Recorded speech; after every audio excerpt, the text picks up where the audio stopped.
This is Jamey Boyum in Longview. I'm here at the Super 1 at Birdsong and High, where this morning an 18-wheeler who had just delivered a load of water was pulling out of the parking lot and hit a metal bollard next to this pole. A bollard is one of those yellow posts you see in parking lots and things like that.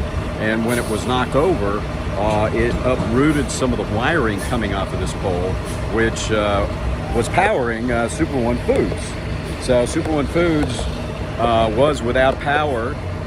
They're still without power, actually, and but they were able to get a generator in place to stay open. The generator is just for the cash registers, and in the meantime, SWEPCO has come out here. They're trying to fix this problem. They're having to run a wire underneath the parking lot back here so that they can get power back into the business.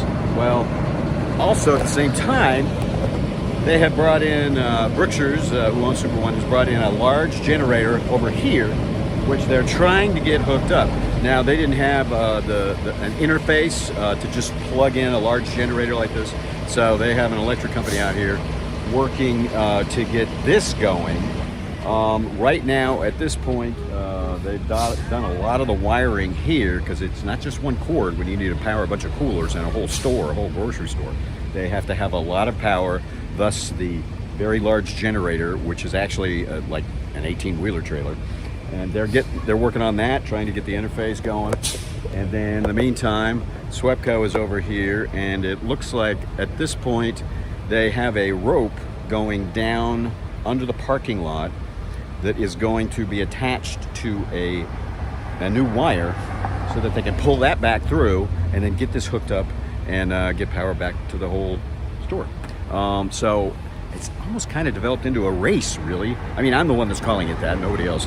But it is kind of between SWEPCO. They say 3 o'clock-ish, they're going to have power back up. But it may end up being sooner than that if everything goes smoothly. And then don't really have an estimate as to how long it's going to take for these guys to get the power going to the rest of the store.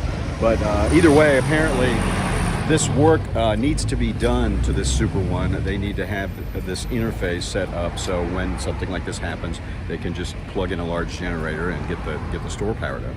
So yeah, at this point, it's just kind of, it looks to be neck and neck, really, because these guys, they're moving forward. They're getting pretty close. And these guys, well, they got a lot of cables out. They maybe are getting pretty close too. So it's coming down to the wire. We'll have more later on KLTV 7 News and KLTV.